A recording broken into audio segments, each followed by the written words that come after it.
Negative K, nothing further, just Kitty Camby in the corner.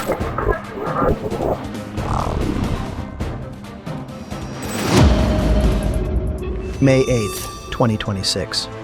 Yesterday.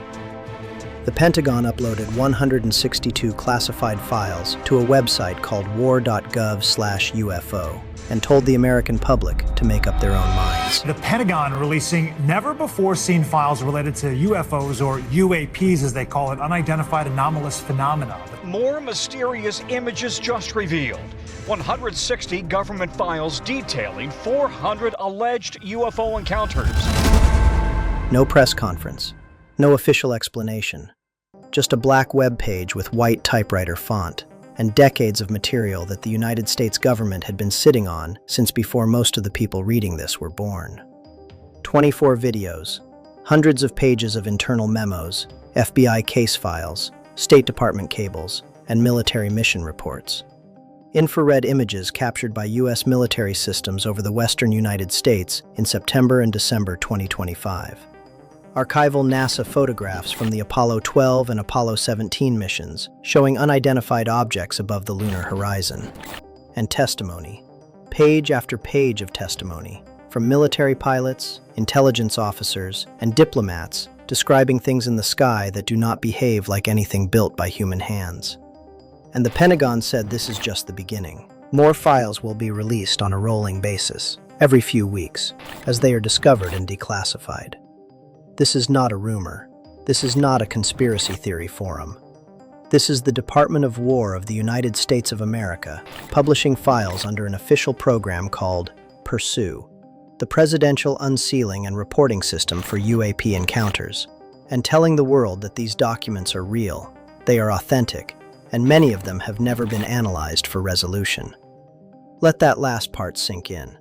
The government isn't saying these are solved cases being shared for historical interest. It's saying that many of the materials have not yet been analyzed for what they actually show.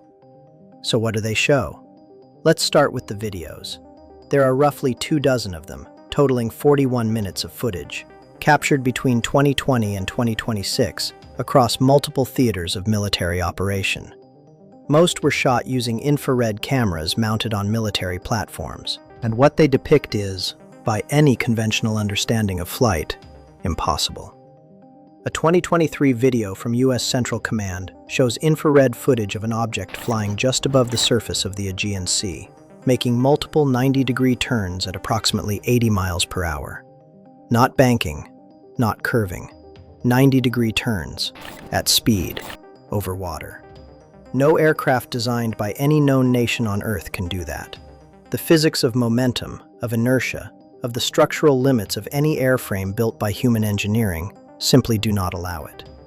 Whatever this object was, it was either ignoring those physics or operating under a completely different set of rules. And that wasn't the only one. A State Department cable from the U.S. Embassy in Tajikistan, dated 1994, describes a Tajik pilot and 3 Americans flying a jet over Kazakhstan at 41,000 feet.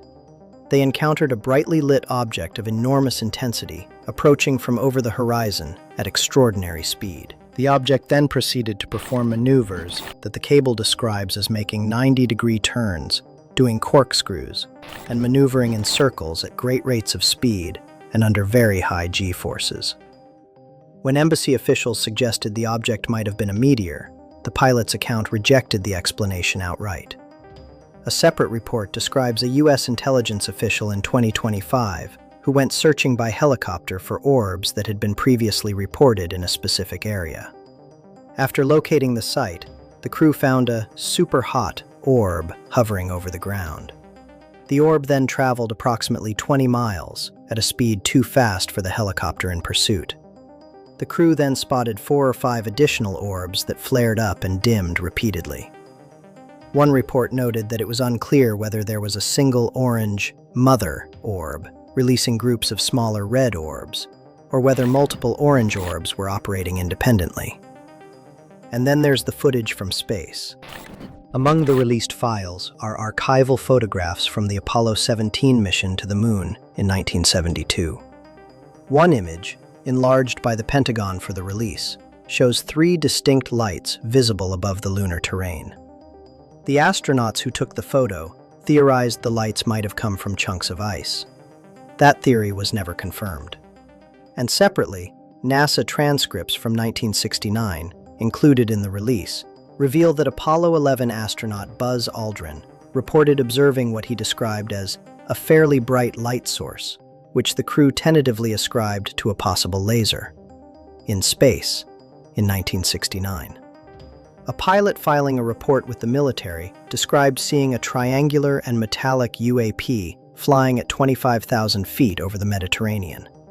An FBI composite sketch, included in the files, shows an eyewitness description of an apparent ellipsoid bronze metallic object materializing out of a bright light in the sky, estimated at 130 to 195 feet in length, which then disappeared instantaneously. And from the Indo-Pacific Command, infrared imagery shows an object described as resembling a football-shaped body near Japan. Now let's be very clear about something, because this is where the story splits into 2 roads, and what you believe depends on which road you follow. The Pentagon itself has repeatedly stated that these files do not confirm extraterrestrial contact. The 2024 Aero Historical Review, a 63-page report covering every U.S. government investigation into UFOs since 1945, concluded that it had found no verifiable evidence that any sighting represented extraterrestrial technology.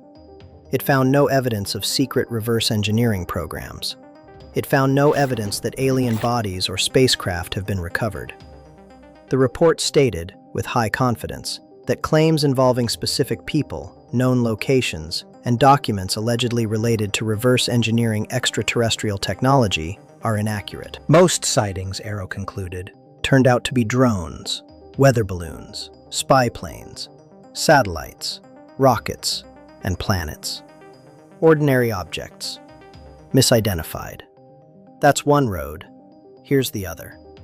In July 2023, a former Air Force intelligence officer named David Grush sat before a House Oversight Subcommittee, raised his right hand, and testified under oath that the United States government has been operating a multi-decade crash retrieval and reverse engineering program for recovered, unidentified aerial phenomena.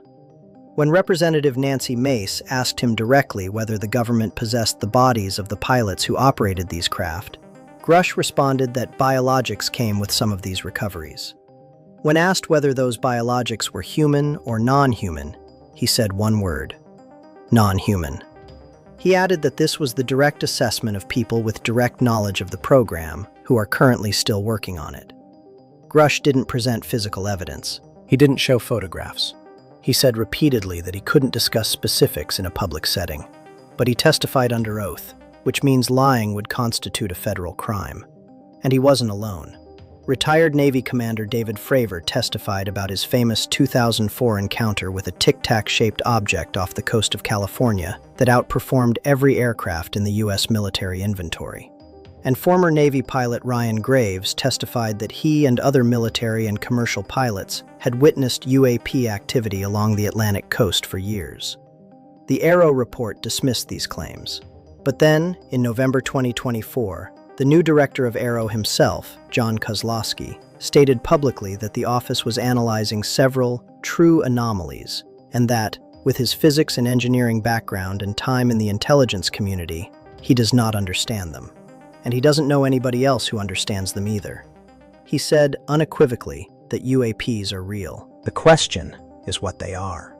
And former senior intelligence official Luis Elizondo, who ran a predecessor agency to Aero, went further in 2024. He told lawmakers that advanced technologies, not made by the U.S. government or any other government, are monitoring sensitive military installations around the globe. So here's where we stand. As of yesterday, May 8, 2026, the United States government has published 162 files spanning decades of UAP encounters across every branch of the military and multiple federal agencies.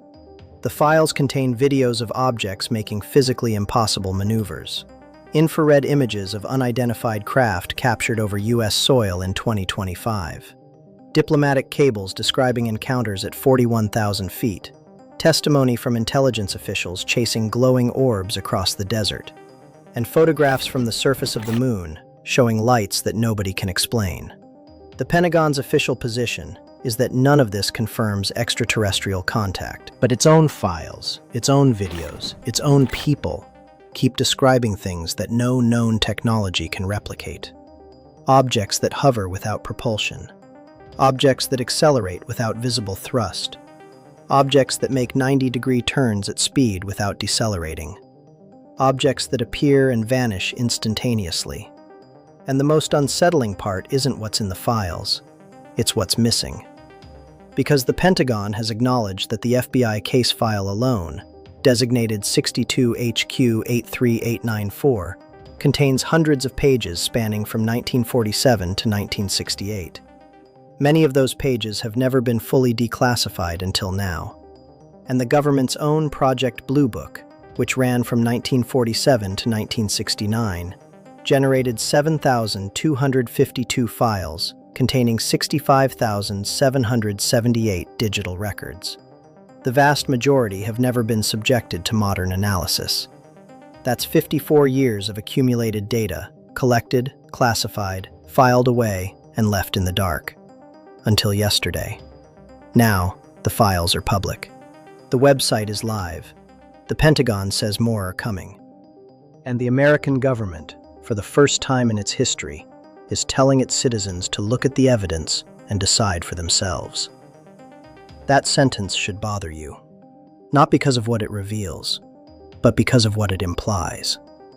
Governments don't tell people to decide for themselves unless they genuinely don't have an answer, or unless the answer they have is one they're not ready to say out loud.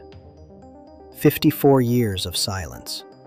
And what broke it wasn't a whistleblower, or a leak, or a congressional hearing. It was a presidential order, a black website, and 162 files dropped on a Friday afternoon, with no press conference and no explanation. Whatever is in those files, whatever is making 90-degree turns over the Aegean Sea and hovering as glowing orbs over the American desert and appearing above the surface of the moon, it's not hiding anymore. The question is whether it ever was.